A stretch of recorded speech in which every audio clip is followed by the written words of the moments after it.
The man from the county held a clipboard like a shield. His name was Peterson, and his face was a careful blank, revealing nothing of the judgment he was about to render. He stood on the gravel path, his polished shoes a comical absurdity against the backdrop of wild daisies and thriving tomato vines that grew where razor wire once coiled. Before him was not the derelict county detention annex from his file, but something else entirely. Something impossible. The old brick had been cleaned and repointed. The barred windows were gone, replaced with salvaged, multi-pane glass that gleamed in the afternoon sun. A sturdy wooden porch, its lumber clearly repurposed but sanded smooth with age and care, had been built onto the front. On it, a simple rocking chair sat next to another waiting. Dorothy watched him from that porch. At 79, her hands were knotted with arthritis, but her spine was straight. Beside her, Frank stood, his gnarled fingers resting on the porch rail he had built. He was 81, his body stooped from a lifetime of labor, but his eyes were clear. They didn't speak. They just watched Peterson. They had done the work. They had built this place from nothing but ruins and resolve. Now, the system they had inadvertently challenged was here to deliver its verdict. Peterson's gaze swept over the garden, past the small, neat workshop Frank had made from a collapsed shed, and finally landed on the single, bare light bulb hanging over the front door. It was lit, a small, steady beacon against the daylight, a promise against the coming dark. He looked at the light, then at Dorothy, his expression finally cracking into something like wonder. He could condemn it. He could sign a piece of paper and have the bulldozers here by Friday. Or he could see what was truly before him. Not a violation, but a miracle.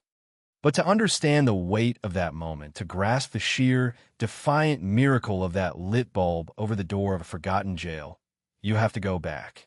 Back to a different house, a different life, and a day their world was dismantled by the very people they had built it for. The house had been their universe for 55 years. Frank built it himself, board by board, on a plot of land they'd bought with wedding money and a prayer. He was a carpenter, a man who spoke through the grain of wood and the clean line of a well-set joint. The house was his love letter to Dorothy, a testament in cedar and oak. Every floorboard that didn't creak, every window that opened smoothly, every shelf that sat perfectly level was a sentence in that letter. Dorothy, an accountant by trade and a planner by nature, had managed the books. She'd stretched every one of Frank's paychecks, turning a tradesman's modest income into a life of quiet comfort. She knew the cost of every nail, the price of every shingle. Their life was a ledger balanced with love and practicality. They had raised 2 children in that house, Robert and Susan. They had filled the rooms with laughter, patched scraped knees in the kitchen, and marked their children's heights on a doorframe now layered with a half-century of pencil marks. They had hosted Christmases and Thanksgivings, birthdays and anniversaries. The house was not just a structure. It was the repository of their entire existence. It smelled of Frank's sawdust, Dorothy's baked bread, and the faint, sweet scent of old paper from the books that lined the shelves. The children grew up. They moved away. Robert became a successful real estate agent in a city 3 hours east. Susan married a dentist and moved 2 states over. The calls became less frequent. The visits dwindled to hurried holidays. Dorothy and Frank didn't complain. This was the way of things. You build a nest, and then the birds flew away. You were supposed to be proud, and they were. But the silence in the big house grew louder each year. Then Robert started calling more often. His voice was smooth, concerned. "Mom, Dad, you can't keep up with that big place. The maintenance, the taxes. It's too much for you." Dorothy would look at her balanced checkbook, at the garden Frank still tended with meticulous care, and feel a prickle of confusion. They were managing just fine. But Robert was insistent. He was the expert, after all. Real estate. "I found the perfect place for you," he said one Sunday over the phone. "A wonderful community. Top of the line. It's closer to me, so I can check on you. Everything's taken care of. Meals, activities, healthcare on site. You've earned a rest." Susan echoed his sentiments in her weekly call. "It sounds amazing, Mom. You won't have to lift a finger. Robert's done all the research." It sounded idyllic. Too idyllic. Dorothy, who had spent a lifetime reading the fine print, felt a vague unease. She asked for brochures for a website. Robert waved it off. It's a new development, Mom. They're still getting the marketing materials together. But I got you in early. A premium unit. You have to trust me. Trust him. He was her son. Frank, ever trusting, was more easily convinced. Maybe the boy's right, Dottie. My back isn't what it used to be. A little rest might be nice. The idea of being closer to their son, of shedding the worries of home ownership that Robert so expertly detailed, began to take root. They talked it over for weeks. The decision was agonizing. To leave the house was to leave their own skin. But their children, their successful, caring children, insisted it was for the best. So they agreed. Robert handled everything. The sale of their house, the paperwork. It all happened in a blur. He was so efficient. He brought boxes and helped them pack a few sentimental items. Just the essentials, he'd said. The new place is fully furnished. They packed photo albums, Dorothy's grandmother's quilt, and Frank's favorite handplane. They took a last walk through the empty rooms, the echoes of their life mocking them. The pencil marks on the doorframe had been painted over. The day they left, Robert arrived in his sleek, silver sedan. He was cheerful, almost manic. Ready for the next chapter? He boomed. He helped his father into the front seat, his mother into the back. The car smelled of leather and air freshener, a sterile scent that was the opposite of their home. As they pulled out of the driveway, Dorothy looked back at the house. A large sold sign was already staked into the lawn. It felt like a betrayal. They drove for 2 hours. Dorothy watched the familiar landscape of her life recede in the rearview mirror. Frank was quiet, his hands resting on his knees. "Are we almost there, Robert?" he asked, his voice thin. "Almost, Dad. Just a little stop to make first. I'll book you a nice place to stay for the night, so you can arrive fresh in the morning. The community likes new residents to check in before noon." It sounded reasonable. A little strange, but reasonable. They pulled off the highway and into the parking lot of a motel. The Regal in the sign was missing an R and flickered weakly in the twilight. It was wedged between a truck stop and a pawn shop. This was not the preamble to a top-of-the-line retirement community. A cold dread, sharp and metallic, began to pool in Dorothy's stomach. "Robert, what is this place?" "Just for the night, Mom. It's clean." I checked. He got out and retrieved 2 small suitcases from the trunk, the ones with their essentials. He led them to a room on the ground floor. The air inside was thick with the smell of stale smoke and industrial cleaner. The bedspread was a faded floral pattern, thin and rough. A single window looked out onto the parking lot, where the neon sign of the pawn shop cast a sickly green glow. Robert placed their suitcases on the floor. He avoided their eyes. "All right," he said, his voice suddenly brisk. "I've got to get back. Long drive. I paid for the room for a week, so you have plenty of time to settle in before moving to the new place." He pulled a thin envelope from his jacket pocket and placed it on the dresser. "Here's a little cash for meals and things." He moved toward the door. "Robert, wait," Dorothy said, her voice trembling. "What's the address of the community? When are you picking us up?"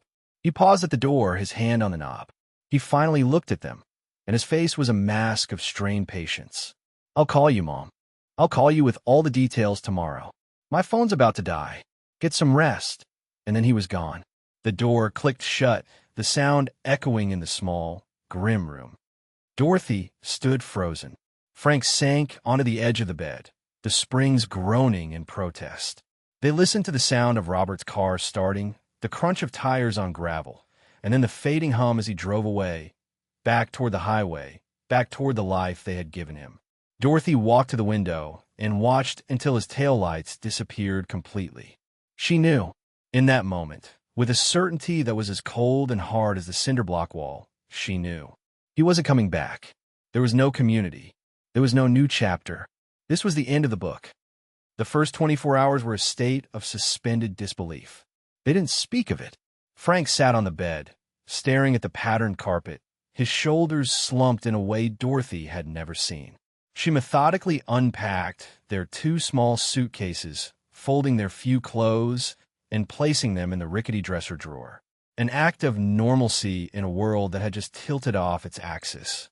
She opened the envelope Robert had left. It contained $500. A week at the Regal Inn was $250. That left them with $250 for food and things a pittance. The final, insulting tip for a lifetime of service. On the second day, Dorothy started making calls. She called Robert's cell phone. It went straight to voicemail. The mailbox was full. She called his home number. A crisp, automated voice informed her the number had been disconnected. Panic, cold and sharp, began to claw at her throat. She called Susan. Disconnected. She sat on the edge of the bed, the cheap plastic receiver slick in her hand, the dial tone a mocking drone. They had been surgically removed, excised from their children's lives with the clean, efficient cruelty of a practiced hand. "He's not answering," she said to Frank. He just nodded, his gaze still fixed on the floor. The silence from him was the worst part.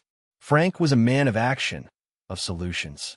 To see him so utterly defeated was to see the load-bearing walls of her own world crumble. He had lost his home, his purpose, and his son in a single, bewildering blow. The carpenter had lost his foundation. The week bled away in a haze of stale air and fluorescent lights. They ate cheap meals from the diner next door, the greasy food sitting heavy in their stomachs. They watched the endless parade of transient lives through their window. Truckers coming and going, families arguing in the parking lot, the low hum of desperation that permeated the place. They were now part of that parade, discarded, invisible. On the seventh day, the manager, a portly man with a permanent scowl, knocked on their door. "Checking out?" he asked, not waiting for an answer. "Were you paying for another week?"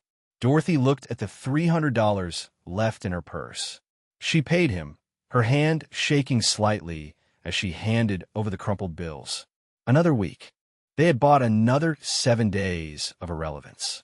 She tried the police. She walked to the nearest payphone. Her own cell phone plan had been tied to Robert's family account and was, of course, no longer active. She explained the situation to a bored-sounding dispatcher. A patrol car was sent. 2 young officers listened to her story with expressions of polite disinterest.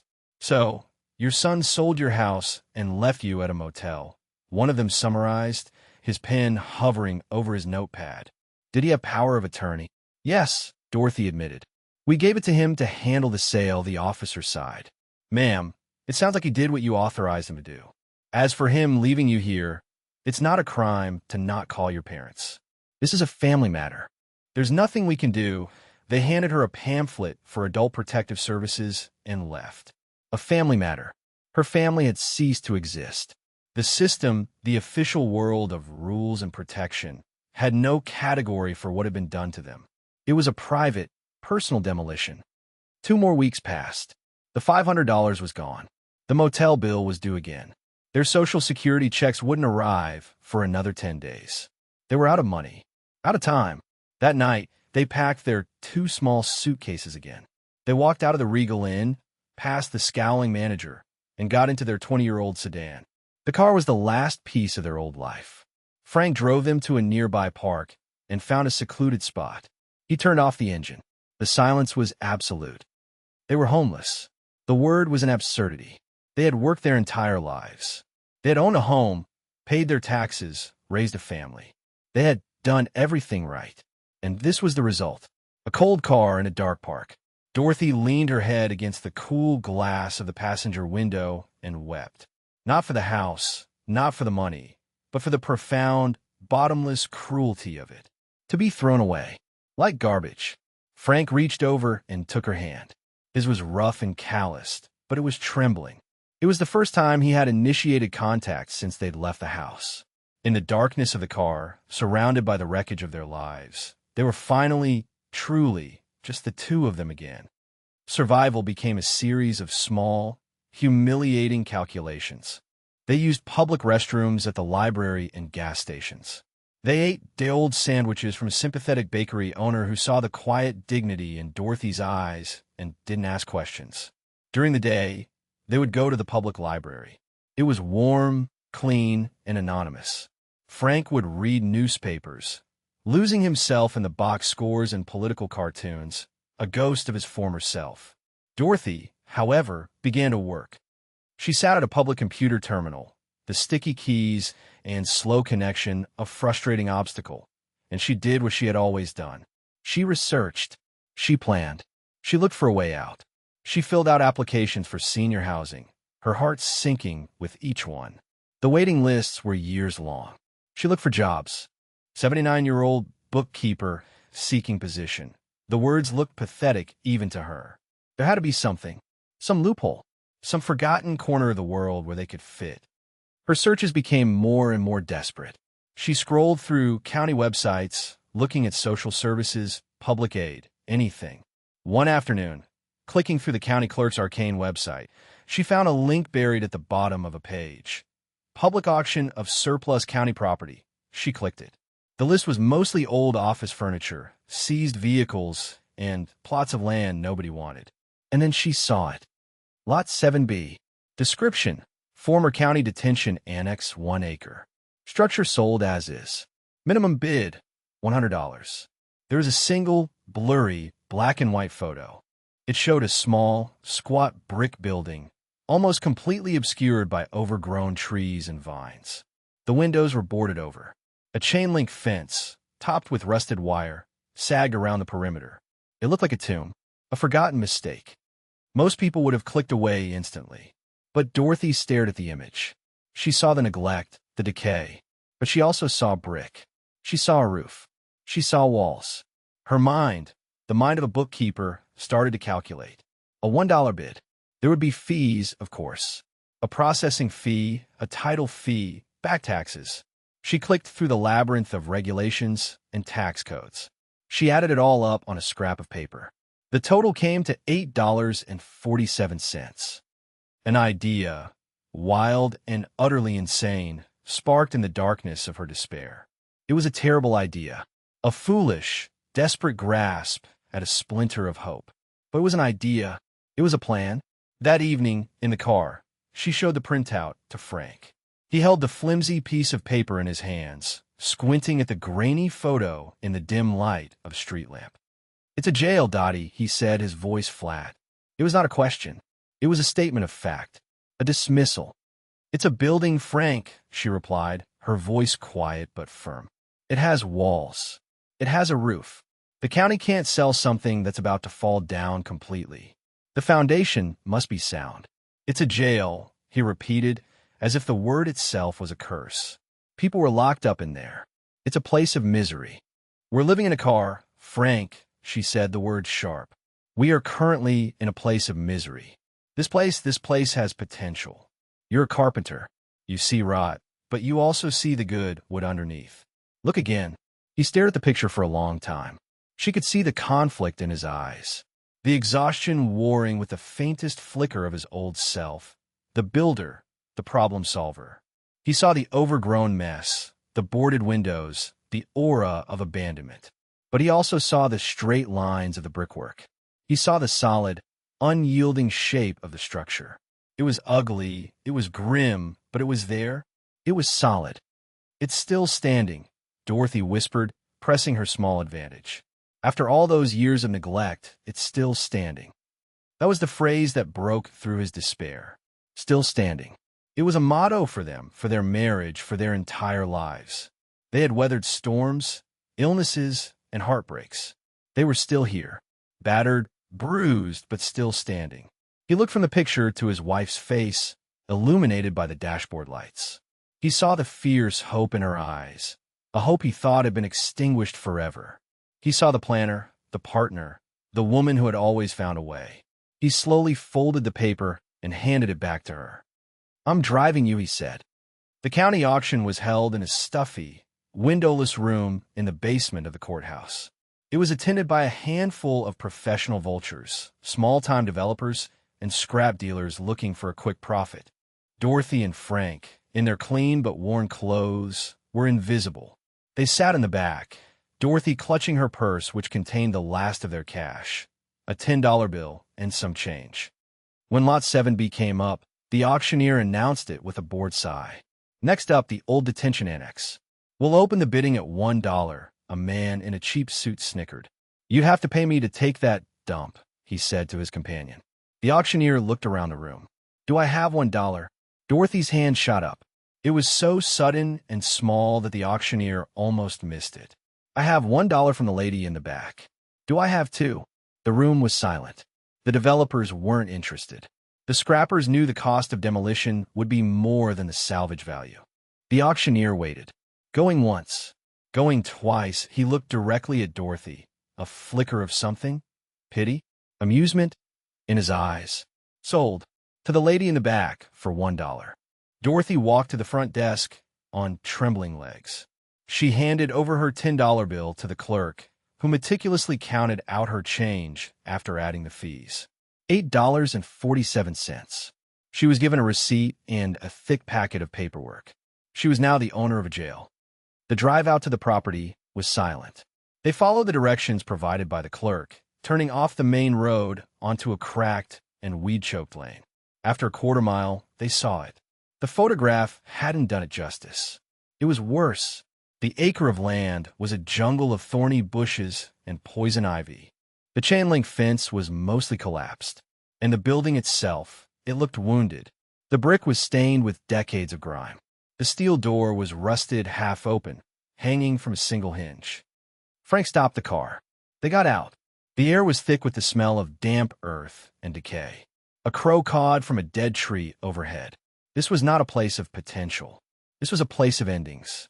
Frank walked the perimeter, his hands in his pockets, his face grim. Dorothy pushed through the weeds to the front door. She peered into the darkness beyond. The smell that wafted out was a mix of mildew, rust, and something else, a faint, lingering scent of despair. Frank came back to her side. "This was a mistake, Dottie. We own it," she said simply. "We own the roof and the walls and the ground underneath our feet. It's a start." He looked at her, then back at the derelict building. He sighed, a long, rattling breath that seemed to carry the weight of the last few months. Then he walked back to the car and opened the trunk. He pulled out his old, battered toolbox.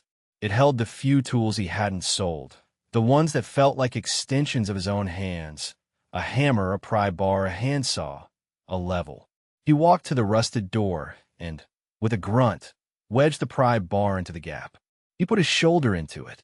There was a hideous screech of protesting metal, and then, with a final, shuddering groan, the door swung open. Daylight pierced the interior for the first time in years. It illuminated a small, dusty office area, and beyond it, a short hallway lined with 4 heavy steel doors. The cell block. Frank stepped inside, the soles of his shoes crunching on fallen plaster and dirt.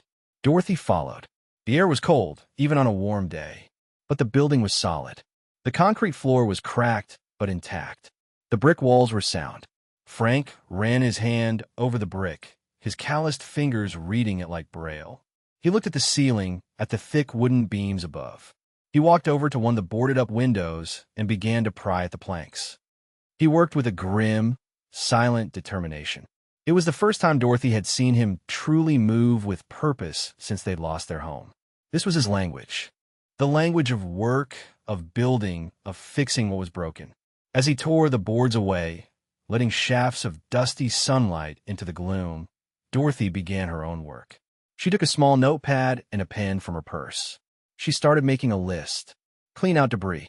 Secure entrance. Uncover windows. Assess roof. It was a long list. An impossible list. But it was a plan.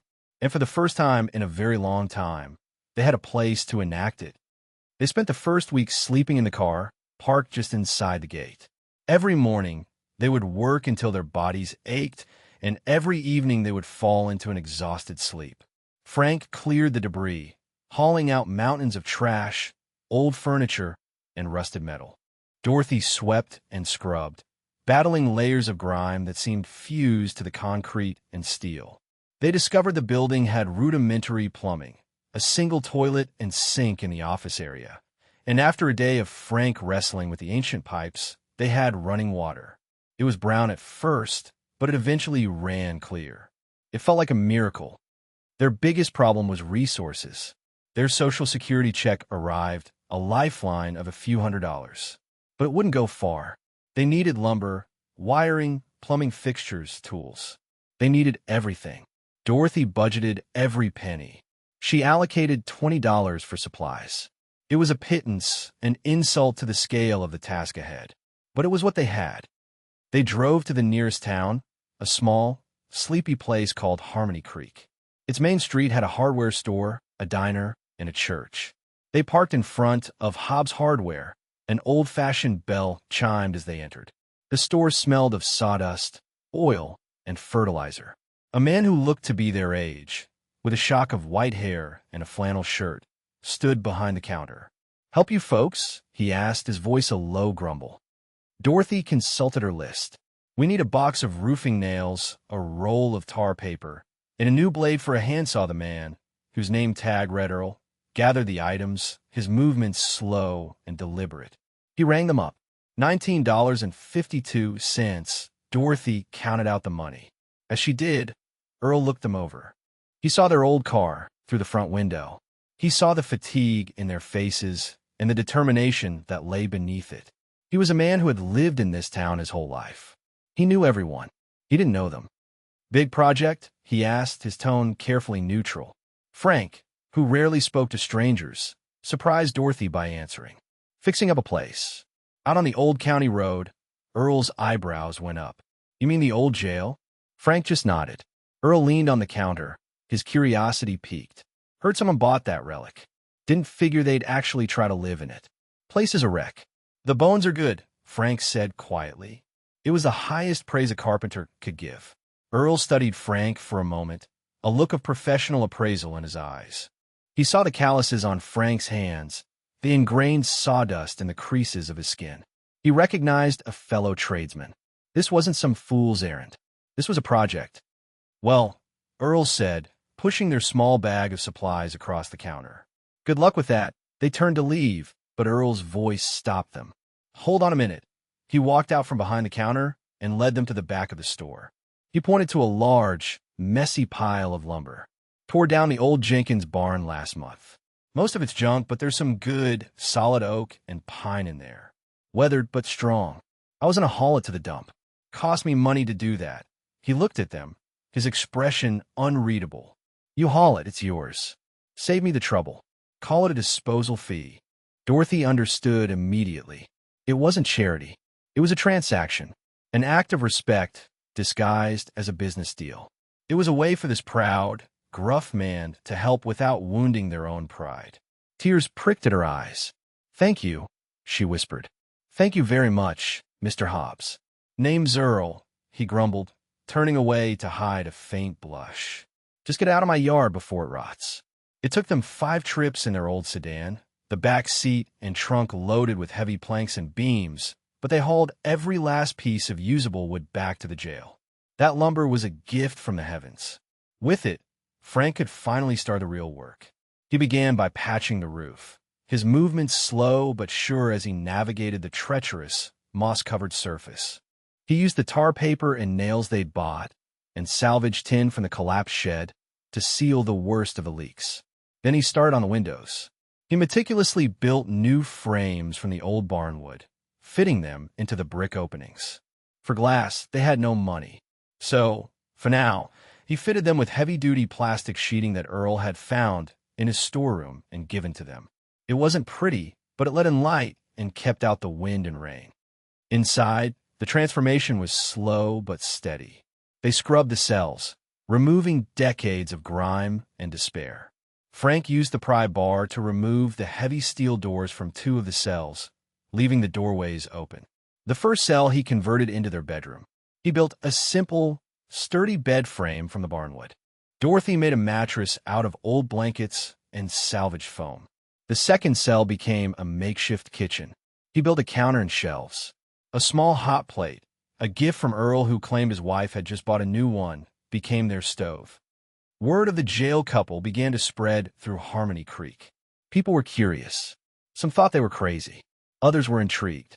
One afternoon, a woman from the church, Pastor Claudia Torres, stopped by. She was a kind-faced woman with a warm smile. She didn't come with pity. She came with a casserole dish. "Thought you two might appreciate a hot meal," she said simply. She looked around at the clean, organized workspace, at the neat piles of lumber at the determined set of their jaws. "You're doing amazing work here," she said, and she meant it. Her visit was a turning point. It legitimized them. The next day, someone left a box of old gardening tools by the gate. A retired electrician named Sal stopped by and offered a look at the wiring for free. "Can't have you folks burning the place down," he said with a wink. He spent a weekend helping Frank run new, safe wiring, allowing them to have a few working outlets, and, most importantly, a single bare light bulb hanging from a wire in each room. The first time Frank flipped the switch and the main room filled with a warm, steady glow, Dorothy cried. It was more than light. It was a declaration. They were no longer in darkness. Their first visitor wasn't a curious townsperson. It was someone in need. A young woman, no older than 20, appeared at their gate one evening. She was visibly pregnant, her face bruised, her eyes wide with fear. Her name was Lily. "I saw the light," she said, her voice barely a whisper. "I didn't know where else to go. My boyfriend, he kicked me out." Dorothy looked at the girl, shivering in the cool night air, and saw a reflection of her own recent desperation. She saw another human being who had been thrown away. Without a moment's hesitation, she opened the gate. "Come in," she said. "You're safe here." They gave Lily the third cell, which was still empty. Frank built her a bed. Dorothy shared their simple meal with her. They didn't ask questions. They just made space. Lily's arrival changed the dynamic of the place. She was quiet at first, but as the days passed, she began to blossom under their gentle care. She had a knack for organization and helped Dorothy clean and sort. She was a good cook, able to turn their meager supplies into flavorful meals. She brought a youthful energy to the old jail, her soft humming a stark contrast to the building's grim history. She was the first brick in a new foundation they hadn't even realized they were laying. A few weeks later, another soul drifted to their door. Samuel, a man in his late 60s, had been sleeping in his truck after losing his pension and then his apartment to a medical crisis. He'd heard about the jail from a man at the diner. He was a gardener. His hands, though shaky, knew the soil. He offered to work in exchange for a place to stay. Frank and Dorothy gave him the fourth and final cell. Samuel attacked the overgrown yard with a quiet fury. He tore out the thorny bushes and poison ivy. He tilled the compacted soil. And underneath all the neglect, he found rich, dark earth. The townspeople, hearing of the growing community at the old jail, started dropping off seeds and seedlings. Soon, a vibrant garden began to take shape where the barren prison yard had been. Rows of tomatoes, squash, beans, and corn began to sprout. Samuel had not just planted a garden. He had planted a future. The old jail was no longer just a shelter for Dorothy and Frank. It had become a sanctuary, a small, self-sustaining ecosystem built on mutual need and shared skills. Frank taught Lily basic carpentry. Samuel taught everyone how to garden. Lily cooked for them all, and Dorothy, the bookkeeper, managed their tiny, pooled resources with meticulous care, stretching every dollar and every donation. They called it the Annex. It was a place for things and people that had been added on that hadn't fit anywhere else. They were a found family, a collection of broken pieces that, when put together, created something whole and strong. But their quiet, industrious world was about to be threatened. Such an unusual enterprise could not go unnoticed forever. The county, which had been happy to wash its hands of the derelict property for $8, suddenly remembered it existed. A shiny white county vehicle pulled up one morning. A young man in a crisp uniform got out. He was Inspector Peterson. He carried a clipboard and an air of bureaucratic authority. He didn't introduce himself with a smile. He began his inspection from the driveway, his eyes scanning for violations. He saw the repurposed lumber, the plastic-sheeted windows, the garden where a gravel yard should be. His frown deepened with every step. He walked through the front door and stopped, his expression hardening. "What is all this?" he demanded, his gaze sweeping over the communal kitchen, the open cell bedrooms, and the people who now called this place home. "This is our home," Dorothy said, her voice calm and steady. "This is a former correctional facility zoned for institutional use, not residential. Peterson snapped back, his pen already flying across his violation form. The electrical work is unpermitted. The plumbing modifications are not up to code. You have multiple people living in a structure not rated for occupancy. This is a public hazard. He spent an hour documenting every perceived flaw, every deviation from the county's rigid rulebook. He saw none of the life, the community, the hope. He saw only a list of infractions. When he was done, he tore a sheet from his clipboard and taped it to the front door. It was a bright orange condemnation notice. You have 30 days to bring this entire structure up to residential code or vacate the premises for demolition, he said, his voice devoid of any emotion. The county will not be liable for this situation. He got back in his car and drove away, leaving a cloud of dust and a wave of despair in his wake. The orange notice on the door felt like a death sentence. 30 days. It was an impossible deadline. They had no money for permits, for licensed contractors, for the kind of materials the county would demand. Demolition. The word hung in the air, a threat to everything they had built. Frank stared at the notice, his shoulders slumping for the first time in months. Lily began to cry softly. Samuel just shook his head, his face ashen. All their work, all their hope, was about to be turned into rubble.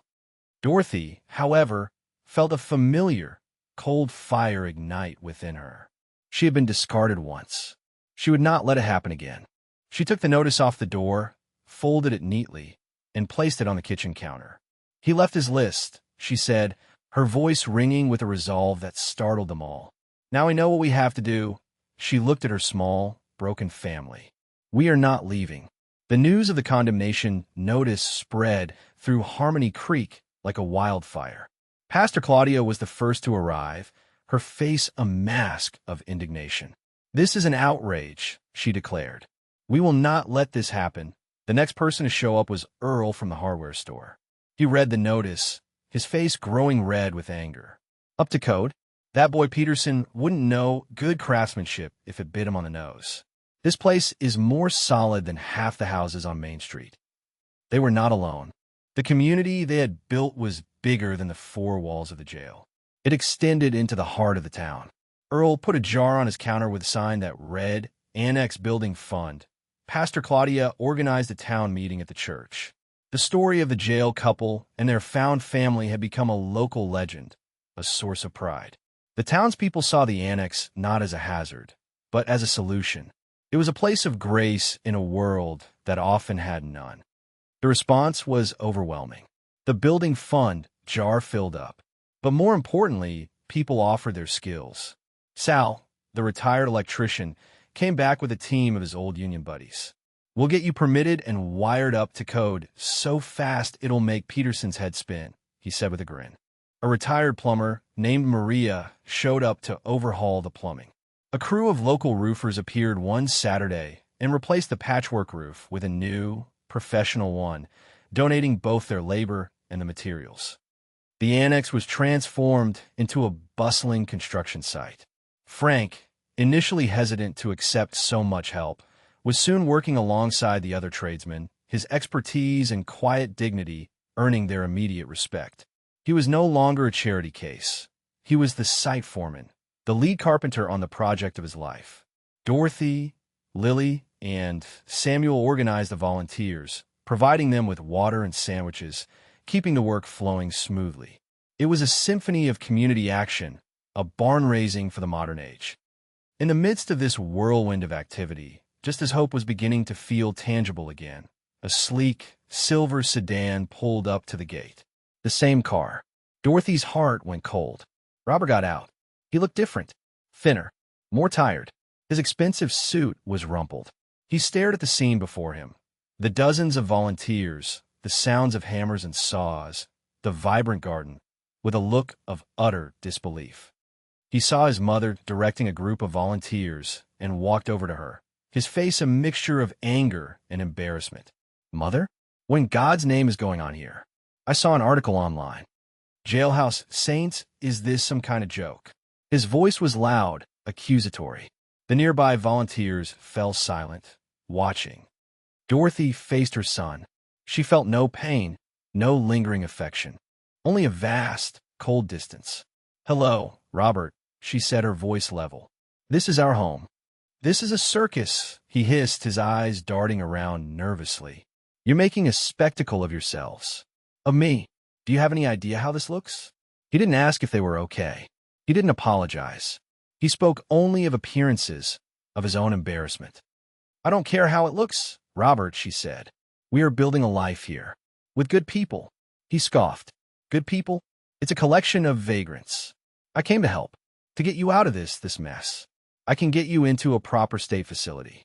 A clean place. You can't stay here." The offer was an insult, a final, stunning miscalculation of who his parents were. He still saw them as a problem to be managed, a mess to be cleaned up. Frank had walked over, a hammer in his hand. He didn't hold it like a weapon, but like a part of his own body. He stood beside Dorothy, a silent, unmovable wall. He just looked at his son. He didn't say a word. Dorothy looked her son in the eye. The boy she had raised, the man she no longer knew. "This is our home, Robert," she repeated, her voice soft but unbreakable. "These are our people. You are not welcome here." The words were not spoken in anger, but as a simple statement of fact. A line had been drawn. He was on the other side of it. Robert stared at them, his mouth opening and closing. He was speechless. He had come expecting to find two pathetic, broken old people whom he could scold and then save, reasserting his control. He found instead two strangers, surrounded by a loyal community, standing on ground they had claimed and defended. He had no power here. He turned, sputtering about their stubbornness and ingratitude, and got back in his car. He drove away, and this time, Dorothy knew with absolute certainty it was for good. She watched him go, then turned back to the work, not missing a single beat. The final week was a frantic push. The entire town seemed to be invested in the project. The electrician and plumber got their work signed off by a friendly municipal inspector who was a member of Pastor Claudia's congregation. The new roof was finished. The plastic sheeting on the windows was replaced with real glass, paid for by the donation jar. Every item on Peterson's list was being addressed, not just to meet the minimum requirement, but to exceed it. The craftsmanship was impeccable. It was a showcase of community pride. On the 30th day, the work was done. The tools were put away. The volunteers went home, promising to return for the verdict. The annex was quiet. It was clean, solid, and beautiful. It shone with the polish of hard work and collective love. All they could do now was wait. At precisely 10 o'clock in the morning, Inspector Peterson's white county vehicle pulled up. He got out, clipboard in hand, his face set in the same impassive mask as before. He was expecting to find the property abandoned, ready for the bulldozers. He was not prepared for what he saw. He stopped on the gravel path, his jaw visibly tightening. He saw the new roof, the gleaming windows, the freshly painted front door. He saw the neat, accessible ramp that Frank and the volunteers had built leading up to the porch. His methodical walkthrough began. He entered the building, his polished shoes clicking on the clean, sealed concrete floor. He was silent. He ran his hand over the new kitchen countertops. He checked the electrical outlets with a tester from his pocket. They all worked. He went into the small, accessible bathroom Maria the plumber had designed and installed, noting the grab bars and the walk-in shower. He walked down a short hall. The 4 cells were no longer cells. They were small, bright bedrooms, each with a proper window, a built-in bed, and a small desk.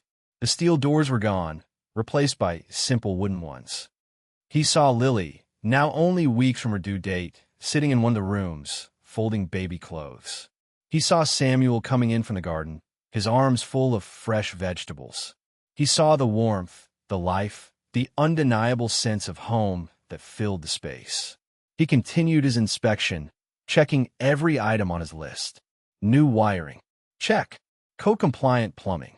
Check. Prope averas. Check. He found no violations. He spent the longest time looking at Dorothy's paperwork. She had a binder on the kitchen table. It contained every permit, every receipt for materials, every inspection sign-off sheet. It was a testament to a lifetime of meticulous bookkeeping. It was unassailable. When he was finished, he stood in the middle of the main room, the clipboard hanging limply at his side. He looked from the neat paperwork to Frank's sturdy craftsmanship, and then to Dorothy's unwavering gaze. A long, heavy silence filled the room. Finally, he shook his head slowly, a look of grudging admiration on his face. "This isn't a jail anymore," he said, his voice quiet, almost awed. "This is a home." He took the orange condemnation notice from his clipboard, tore it into 4 neat pieces, and dropped them into the wastebasket by the door. "Congratulations, folks," he said, and for the first time he smiled. "You passed." The cheer that went up from the small group gathered outside was deafening. The vindication was sweet, but it wasn't triumphant. It was something deeper. It was the quiet, profound satisfaction of having been seen, of having their work, their lives validated.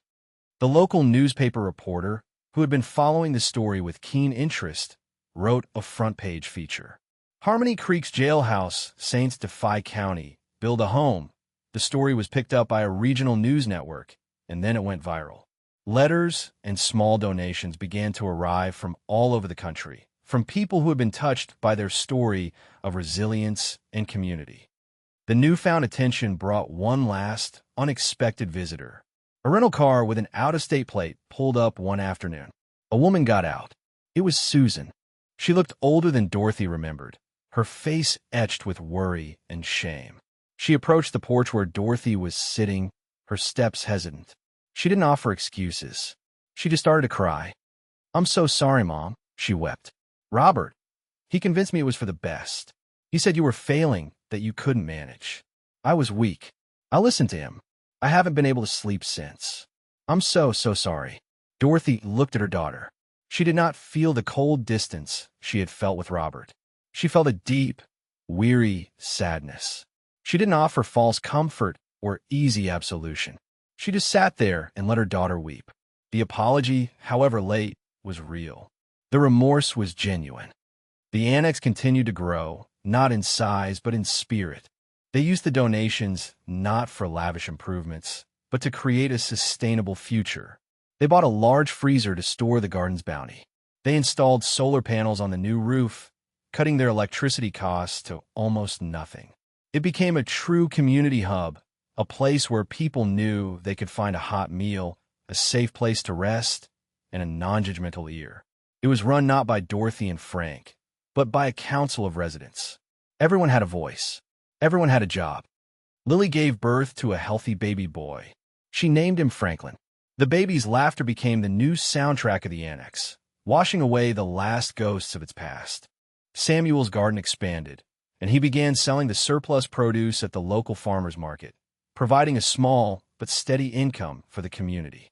Susan became a regular presence. She drove down twice a month. She never stayed in the annex, always booking a room at the local motel, not the Regal Inn. She didn't ask to be part of their new life. She just helped. She did dishes, weeded the garden, played with her new nephew. She was earning her way back, not with words, but with quiet, consistent action. Dorothy watched her, her heart slowly, cautiously, making space again. One evening, as Susan was getting in her car to leave, Dorothy walked out to the gate. "The door's open, Susan," she said. It was all that needed to be said. Forgiveness wasn't a word, it was an open door. A year passed. The seasons turned. The garden flourished and was put to bed for the winter. The annex was warm and bright against the snow. Frank, with the help of some of the younger residents he was now mentoring, built a small greenhouse so Samuel could grow greens year-round. The community was stable, peaceful, and self-sufficient. On a warm summer evening, the anniversary of the day they had first arrived, Dorothy and Frank sat on the porch in their rocking chairs. The sun was setting, painting the sky in hues of orange and purple. The air smelled of freshly cut grass and the roses Samuel had planted along the fence. From the communal kitchen, they could hear the sound of laughter and the clatter of plates as the residents prepared their evening meal together. Lily's son, now a toddler, chased a firefly across the lawn. Frank reached over and took Dorothy's hand. His grip was still strong. They didn't speak. They just sat, watching the small, beautiful world they had built from wreckage. They had lost a house, but they had gained a home. They had been abandoned by the family they had made, and in turn, had created a family that would never abandon anyone. Dorothy looked up at the single, bare light bulb over the door, which had just flickered on automatically as dusk settled. It was the first thing they had fixed, the first victory they had claimed. It had been a beacon for Lily, for Samuel, for all the others who had found their way there. It was a small, humble light, but it pushed back an immense darkness. The light was on, and they were home,